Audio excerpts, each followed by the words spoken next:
Our next question. Since the Social Security and Medicare programs were both established to protect and benefit American citizens, should I as a citizen have the right to opt out of those programs if I think it's in my best interest, or is the federal government better equipped to decide that for me? And if the latter, would I be best off yet if they had access to my entire paycheck and decided for me how all my money should be spent and hopefully gave me like a weekly allowance?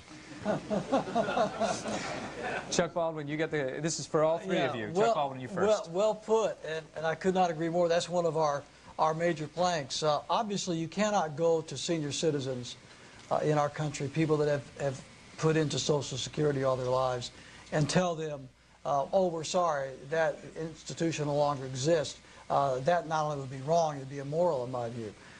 But for younger Americans such as yourself, those who have their careers and their futures ahead of them, I think it's absolutely essential that we give them the freedom and the opportunity to opt out of those government systems, to be able to privately finance their own retirements. And I think most of us recognize that to do so would be far better in the end than what we currently have, not to mention the fact that we are breaking the bank and the money is not even there. How we can afford it is anyone's guess. So our response, the Constitution Party, my response personally is I think absolutely yes. I believe you should have the right as a young American, as a young adult, you would have the right. If I'm President of the United States, I would do everything that I could to give you the liberty and the right to opt out of that system if you so desired and to pursue a private interest for your own benefit. Thanks very much, Chuck Baldwin. Congressman Barr. Both Senator McCain and Senator Obama, representing respectively the Republican and the Democratic parties, are both deathly afraid of touching the third rail of American politics, and that's why, for example, with the current administration, even though President Bush talked a good game, a big game about tackling the entitlement programs that are going to swamp the economy of this country, you think the $10 trillion current debt is bad. Look at the $100 trillion unfunded liability that is out there for these other entitlement programs, including Social Security.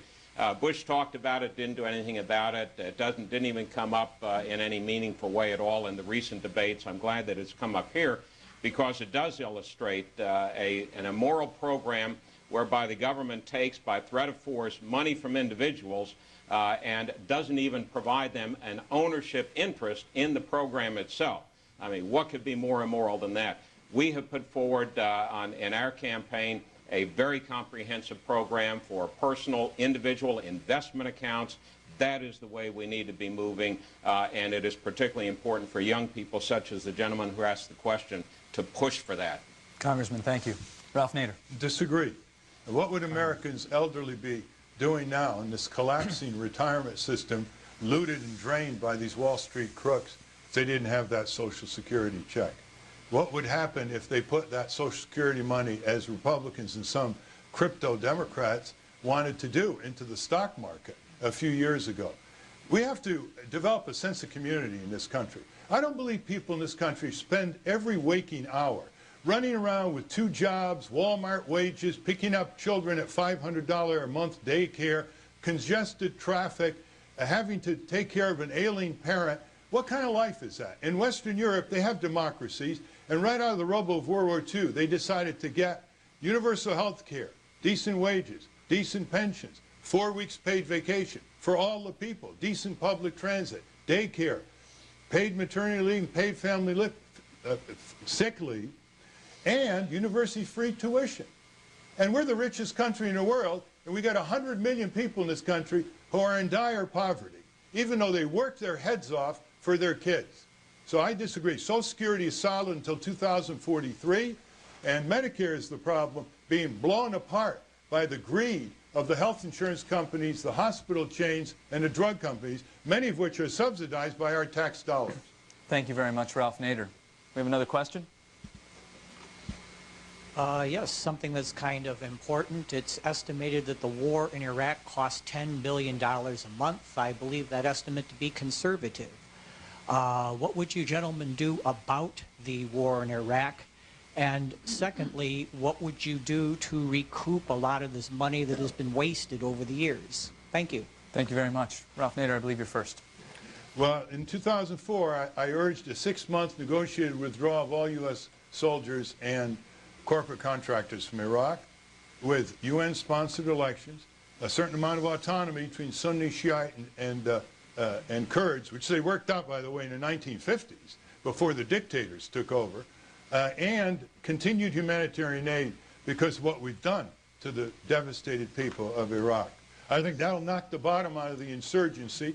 It will end the $14 million an hour we're spending, 24 hours a day. Bring that money back home, put it into public works, look at Cleveland, repair the schools, clinics, public transit, the drinking water systems, all the things that will put a better livelihood for people, good jobs on the ground that can't be exported to China. Thank you very much, sir. Congressman Barr. Here again, the differences between the Libertarian Party platform and my position as its standard bearer and the Republicans, Democrats could not be clearer. Senator McCain apparently believes that we ought to stay in Iraq, regardless of whether the surge is working or not working or whatever, into the foreseeable or even unforeseeable future. Senator Obama, it's unclear. He talks a great game. He talked a great game early on about removing the troops from Iraq, and he was right about that. We do need to remove the troops, remove the economic and military security blankets that are artificially propping up the government over there. But Senator Obama now seems to be saying, well, we'll move them out of one theater of operations and ship them to another. So what we're going to be doing is propping up, using those troops to prop up another regime. That is the regime in Afghanistan. What we have to do is realize that the way we defeat the terrorists is smart and focused. That is, you have good intelligence, you find where they are, you go after them, you take them out. You don't use precious American lives and $400 million a day of U.S. taxpayer dollars occupying a foreign land in order to do it. That's not good policy, and it's completely unnecessary. Congressman Barr, thank you. Chuck Baldwin. Right. From the beginning, I have made my position clear on this. The Constitution Party also is very clear on our position. We believe that we must, as soon as we can safely and securely do so, extract our troops and our civilian personnel from Iraq and Afghanistan. First of all, as President of the United States, I would never send troops to invade and occupy a foreign country without a declaration of war from Congress first. It is clearly unconstitutional to invade and occupy a foreign country absent a declaration of war from Congress. I would follow the example of Thomas Jefferson, who, when he was dealing with the Barbary pirates, asked Congress for letters of marque and reprisal. If we had done that in 2001, I personally believe that Osama bin Laden would have either been captured or killed, the Al-Qaeda network would have been destroyed, and we would not have lost 4,000 of our finest and best in Iraq. And that's what I would do as President of the United States. The longer we stay in Iraq, I believe the more vulnerable we are.